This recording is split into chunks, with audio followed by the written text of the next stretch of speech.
Assalamualaikum warahmatullahi wabarakatuh. Halo teman-teman, salam sejahtera untuk kita semua.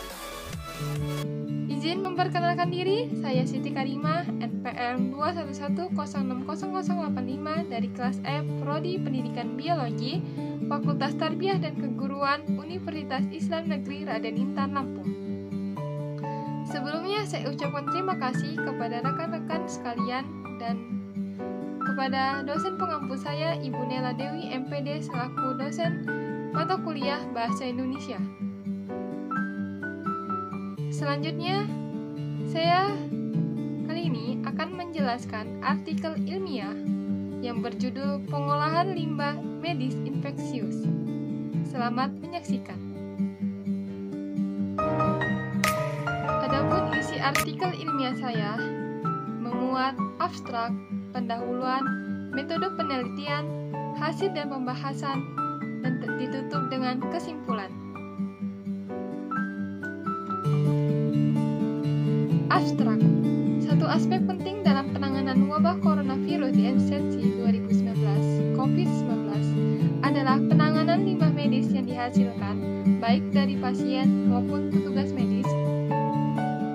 Kebijakan terkait pengolahan limbah medis infeksius yang berasal dari fasilitas pelayanan kesehatan, rumah sakit darurat, maupun rumah karantina isolasi mandiri. Terdapat 5 kebijakan dari pemerintah pusat dan 2 kebijakan yang ditinjau berdasarkan tahapan pengelolaan limbah B3.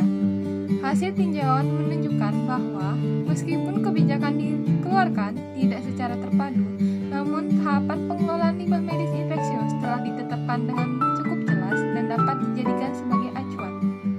Acuan ini sangat penting untuk pelaksanaan pengelolaan limbah medis infeksius pada masa darurat sekarang ini, untuk menghindari terjadinya penyebaran virus melalui media limbah medis. Kata kunci kebijakan pengelolaan limbah B3, limbah medis infeksius COVID-19. Pendahuluan. Adapun isi pendahuluan yaitu penanganan limbah infeksius ini menjadi penting karena dikhawatirkan limbah ini bisa menjadi salah satu media penyebaran virus apabila tidak ditangani dengan baik di seluruh dunia.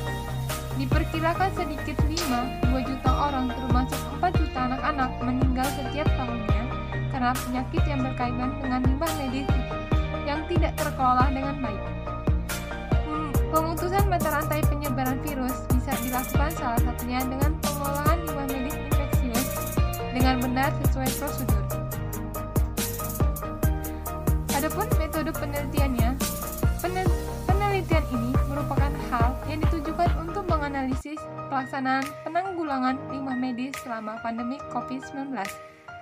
Seiring dengan kondisi pandemi COVID-19 yang sedang terjadi saat ini, fokus tinjauan ini adalah pada kebijakan penanganan limbah medis dengan karakter infeksius.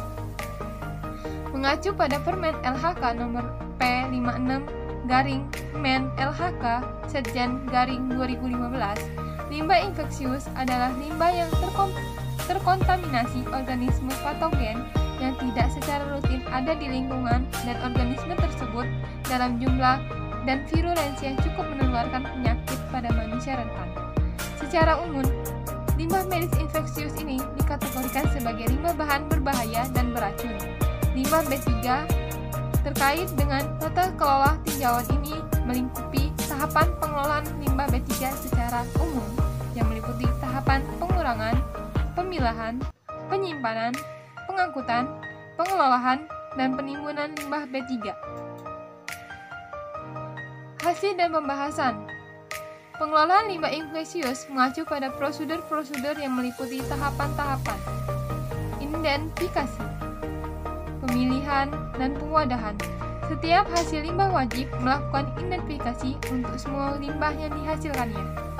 Melakukan pemilahan dan pengemasan LB3 berdasarkan karakter infeksius, patologis, bahan kimia, dan farmasi kadaluarsa. Tumpahan atau sisa kemasan. Penyimpanan limbah. Penyimpanan dilakukan sesuai karakter dan pengemasan. Khusus limbah infeksius disimpan paling lama 2 hari hingga dimusnahkan apabila pada suhu kamar 90 hari hingga dimusnahkan apabila pada suhu 0 derajat Celcius. Hasil dan pembahasan selanjutnya mengenai pemusnahan. Pemusnahan dengan pembakaran menggunakan insinerator yang dioperasionalkan Pasienkes atau pihak jasa pengelola limbah medis berizin. Insinerator memiliki ruang bakar dengan suhu minimal 800 derajat Celcius. Sama halnya dengan Pasienkes pada umumnya, pengelolaan limbah medis dari Pasienkes darurat juga harus memenuhi ketentuan teknis yang sama.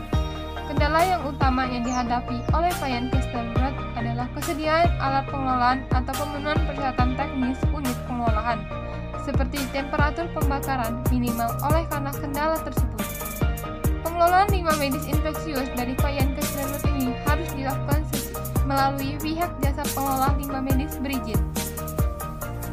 Kesimpulan, hal ini sebagai upaya pencegahan penularan termasuk terhadap petugas yang bertanggung jawab melakukan pengambilan dan pengangkutan limbah untuk mencegah penyalahgunaan masker bekas. Penting untuk merusak masker misalnya dengan menggunting sebelum dibuang. Oleh karena itu, pemilahan limbah medis infeksius sejak dari tempat dihasilkannya menjadi sangat penting untuk memastikan limbah tersebut dapat segera diangkut dan dimusnahkan tanpa perlu lagi dilakukan pemilahan. Limbah medis yang berasal dari Pasienkes dikemas dalam wadah standar seperti plastik kuning yang bertanda infeksius untuk memudahkan penanganan lebih lanjut. Terima kasih saya ucapkan. Saya Siti Karima dengan NPM 2110008. Terima kasih. Wassalamualaikum warahmatullahi wabarakatuh.